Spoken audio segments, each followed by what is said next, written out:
السلام عليكم ورحمة الله وبركاته. النهاردة ان شاء الله هنعمل فتة كوارع، وهنبدأ بالرز ان شاء الله، ونقول بسم الله اللهم صل وسلم وبارك على سيدنا محمد وعلى آله وصحبه وسلم.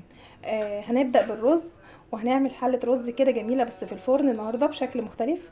اول حاجة هنجيب الحلة وهننزل ب3 معالق سمنة ومعلقتين زيت، هنحطهم في الحلة كده في البداية خالص كده. وهنجيب الرز وهنكون غاسلينه غسلة كويسة وحاطين عليه شوية ملح وشوية فلفل وقلبناه كويس.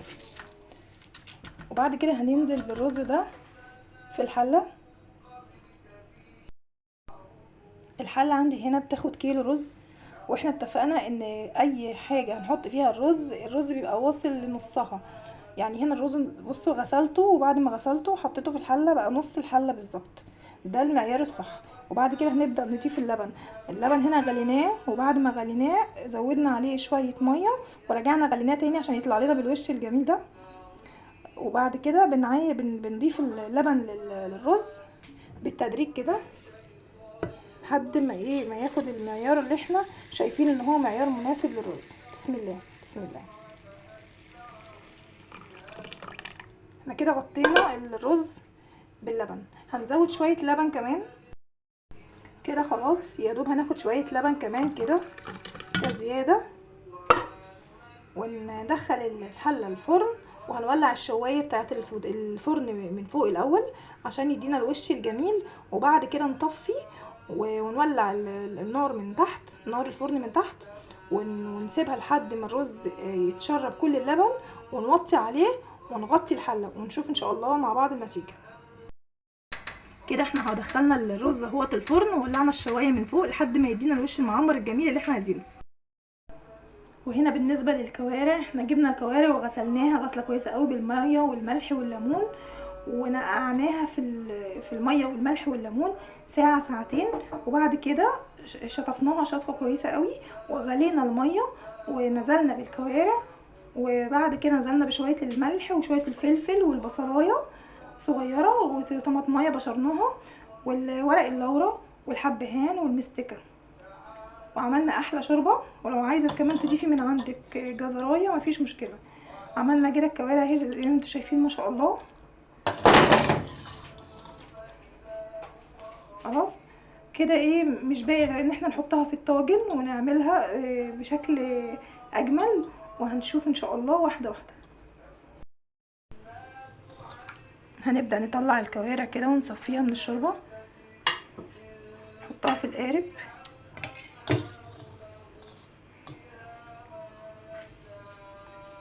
بسم الله.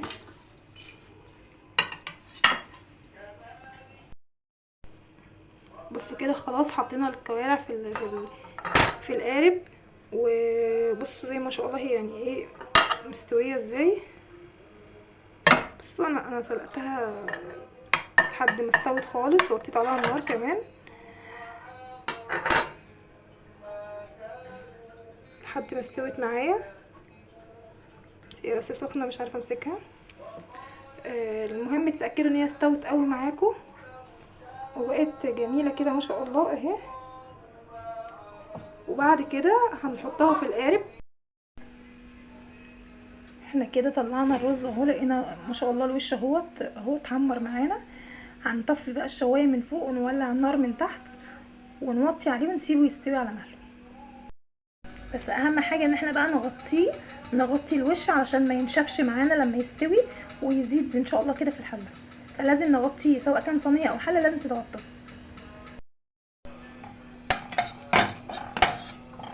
هنا هننزل ببصلايه مبشوره صغيره خالص ومع فصين توم وشويه زيت، هنبدا نشوح فيهم كده وناخدهم نص تحميره. وبعد كده هننزل بالطماطم علشان نعمل صلصه طاجن الكوارع. هنضيف هنا شويه كزبره ناشفه نص معلقه صغيره، نقلبها كويس معاها.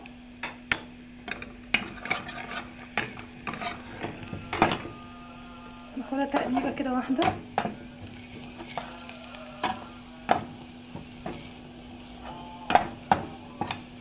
مش عايزه اقول لكم ما شاء الله الريحه يعني جميله. بعد كده ننزل بصلصه اللي هي عصير الطماطم اللي ضربناه في الخلاط.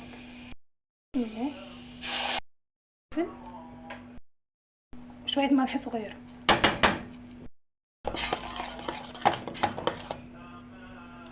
كده. خلاص الصلصه بتاعت طاجن الكوارع خلاص كده تمام ما شاء الله. هنغطي بقى الحله ونسيبها لحد ما تتسبك شويه، وبعد كده نزودها على الكوارع. هنا الطماطم هي ما شاء الله تقلت معانا، هاخد منها بس معلقه صغيره عشان احطها على وش الفته بتاعتنا، وبعد كده هسيب بقيه الطماطم والصلصه دي وازود عليها كم يعني ايه قطعه كده من الفلفل الالوان. ننزل كده بالفلفل وناخدها تقليبه.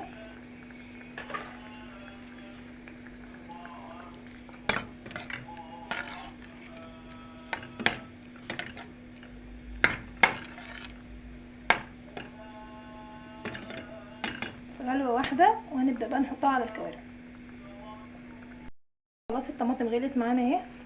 هناخد بقى الصلصه دي وننزل بيها على وش الكوارع في الطاجن.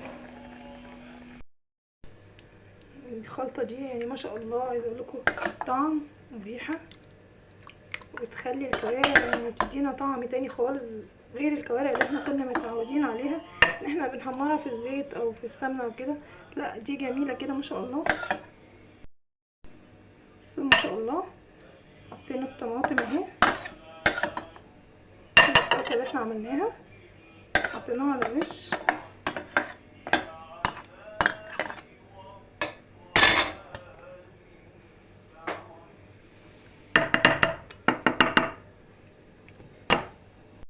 خلاص حطينا الطماطم كلها على وش الكوارع.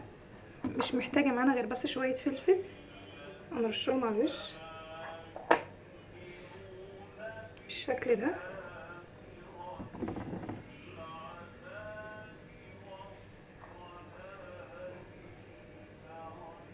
بس خلاص هنبدأ نحط شوية زيت.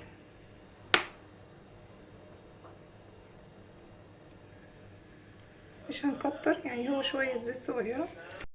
خلصنا اهي الكوارع ما شاء الله. هندخلها بقى الفرن عشان تتحمر وتدينا الشكل الجميل في الاخر ان شاء الله.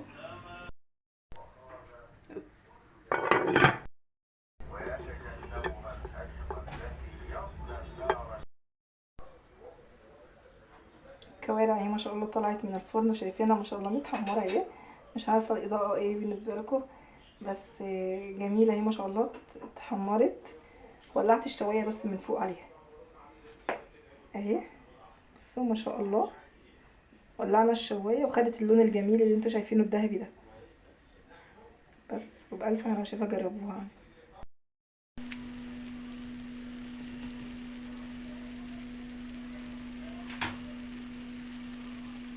يبقى احنا كده هنا نزلنا بمعلقتين السمنه وفصين الثوم حمرناهم كويس، وبعد كده رحنا نازلين بشويه الخل، وبعد كده بمعلقتين 3 شوربه.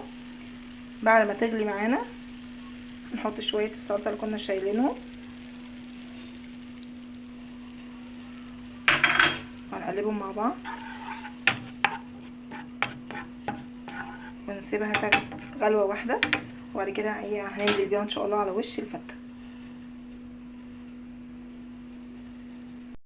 كوارع كده بسم الله ما شاء الله خلاص خلصناها وحطيناها قدمناها في الطبق، وشكلها قدامكم اهو بسم الله ما شاء الله جميله وطيبه ومستويه ويعني دايبه دوب اهي. يعني بصوا ما شاء الله بتقطع معايا ازاي. جربوها ان شاء الله تعجبكم. وهنعمل بقى الفته. هنبدا كده نحط بسم الله الرز المعمر اللي عملناه. نحط الرز الاول في طبق الرز في الاول،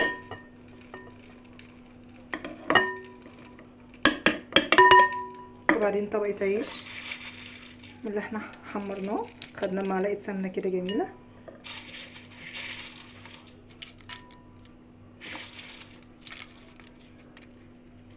وهنرجع نحط طبقه رز كمان.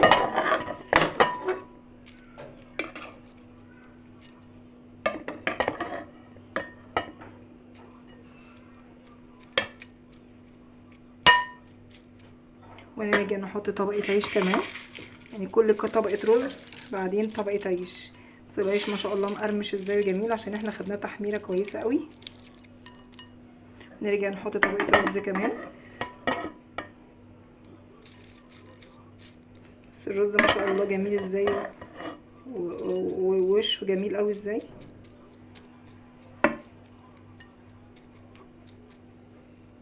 ونرجع نحط طبقة عيش كمان.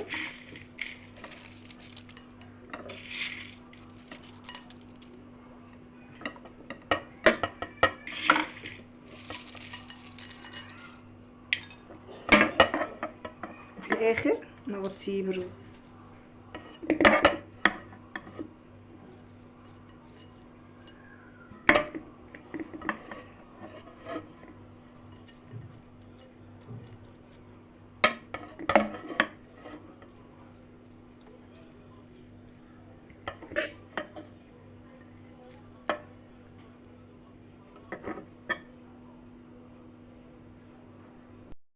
خلصنا، عملنا طبقه رز وبعد كده طبقه عيش من المحمر اللي احنا حمرناه مع معلقه السمنه، وبعدين طبقه رز، وبعد كده رجعنا حطينا طبقه عيش، وبعدين طبقه رز وطبقه عيش. هنستمر لحد ما نختم بالرز في الاخر، وحسب حجم الطبق اللي معاكم بقى. خلصنا كده، هنحط بقى الايه الدقه الجميله بتاعتنا، الثوم اللي حمرناه في معلقه السمنه. كده احنا خلصنا خلاص، وحطينا الرز اهو على الوش. هنبدا بقى نحط الايه التقليه الجميله بتاعتنا اهي. تمام. وبعد كده هنحط بقى ايه معلقتين 3 من الشوربه، شوربه الكوارع الجميله اللي فيها فوائد كتير. بسم الله. 3 معالق كده حلوين قوي. وبس كده، شكرا، خلصنا. ادي الفته بتاعتنا الجميله اهي، وادي الكوارع بتاعتنا الجميله اللي عملناها في الطاجن الجميله بالطريقه السهله والبسيطه. جربوا ان شاء الله وهتعجبكم باذن الله، وقولوا لي في التعليقات، وما تنسوش تشتركوا في القناه. كده خلصنا ما شاء الله الفته بتاعتنا اهي قدامكم ما شاء الله. وادي الكوارع ما شاء الله اللي عملناها في الطاجن الجميله. وخلص الوصفه معانا النهارده، ويا رب تعجبكم، وتقولوا لي في التعليقات، وتشتركوا في القناه وتفعلوا الجرس. وشكرا. السلام عليكم ورحمه الله وبركاته.